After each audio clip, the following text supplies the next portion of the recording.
Every year, the last Friday in April in the United States is Arbor Day. Arbor Day is not the sexiest holiday on the calendar. I don't think anybody is getting the day off from work, and you don't see used car dealerships offering Arbor Day sales. Nonetheless, for over 150 years, Arbor Day has highlighted the importance of trees and has encouraged their planting. And it's something that has been adopted all over the world. Learn more about Arbor Day and the importance of tree planting on this episode of Everything Everywhere Daily.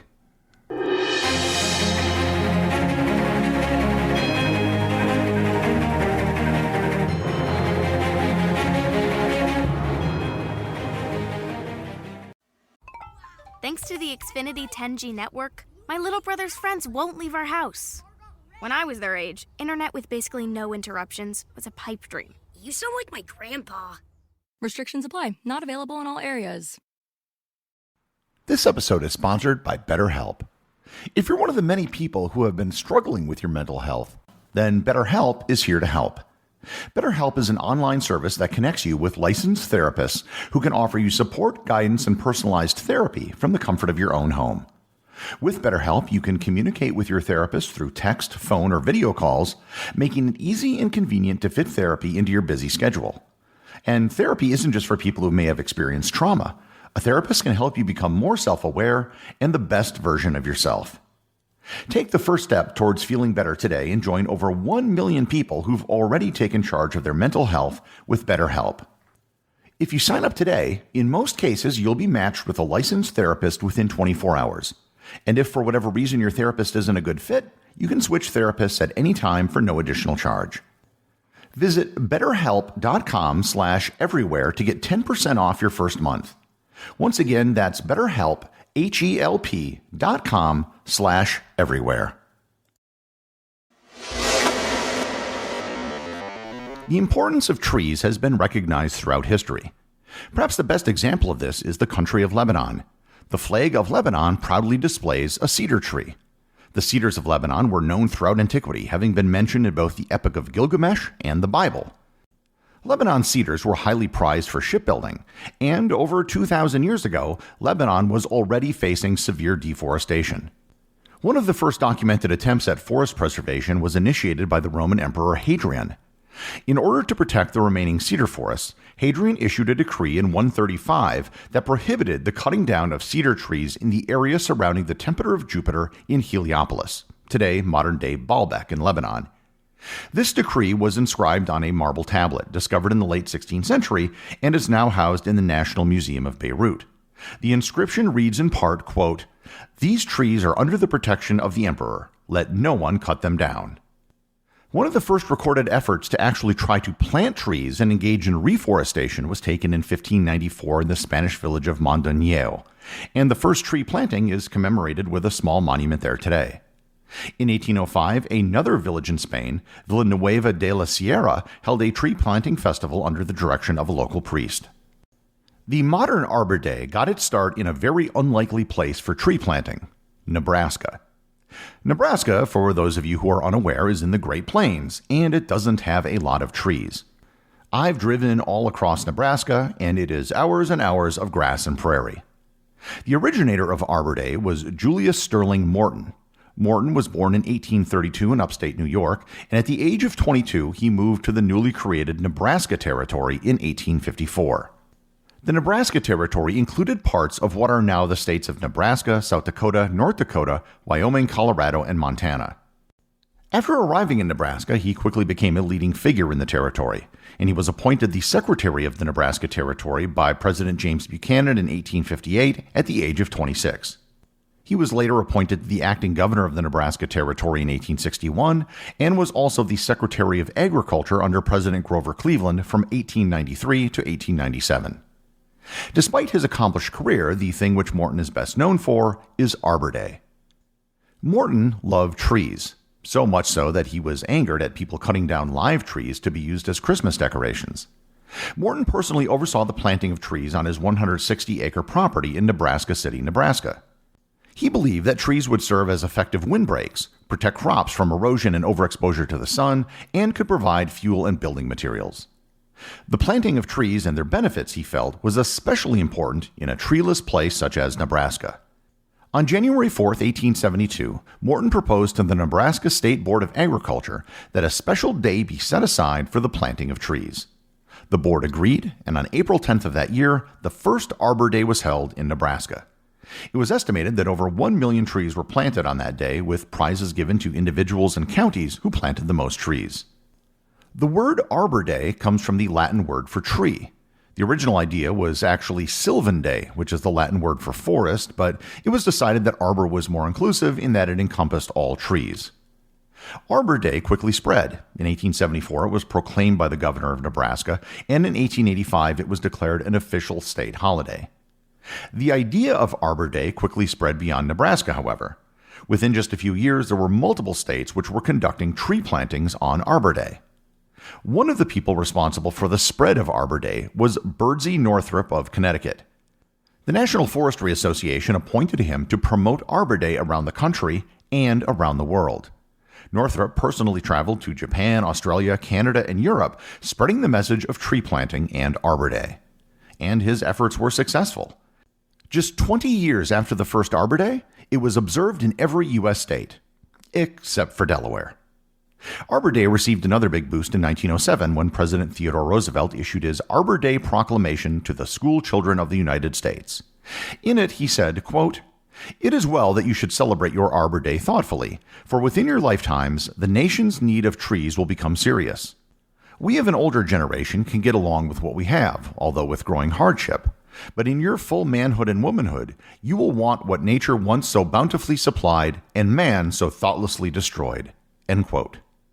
Roosevelt's proclamation gave a sort of official-unofficial seal of approval to the practice, which had been ongoing since the start of the movement, to get students to participate in the planting of trees.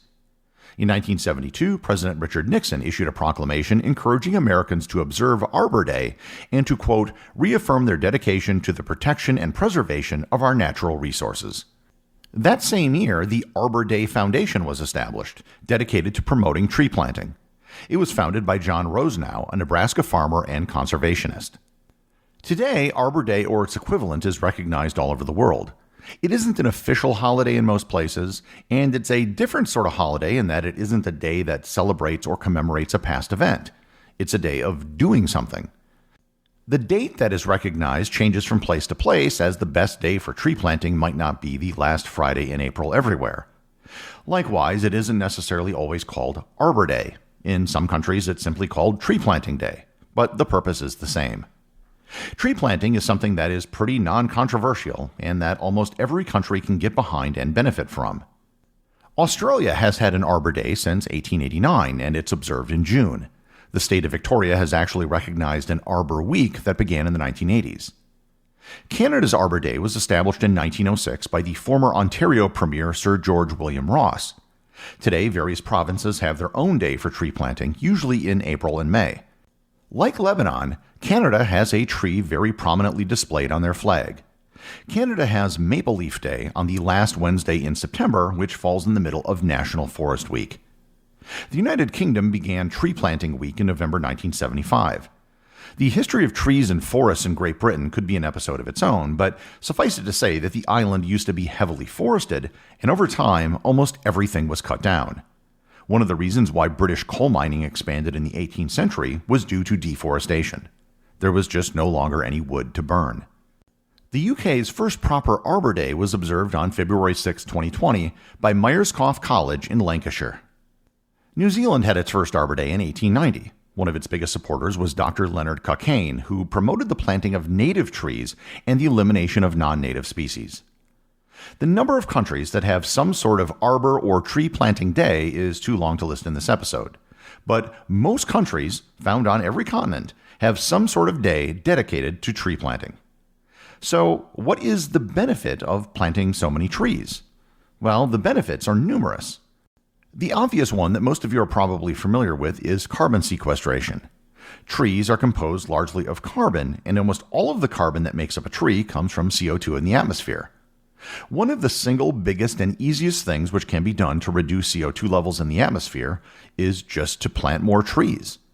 The amount of carbon that's taken out of the atmosphere by a tree will obviously depend on the species and the location, but on average, A tree will remove 48 pounds or 22 kilograms of CO2 per year. Over the entire lifetime of a tree, that can result in multiple tons of CO2 as well as improve air quality.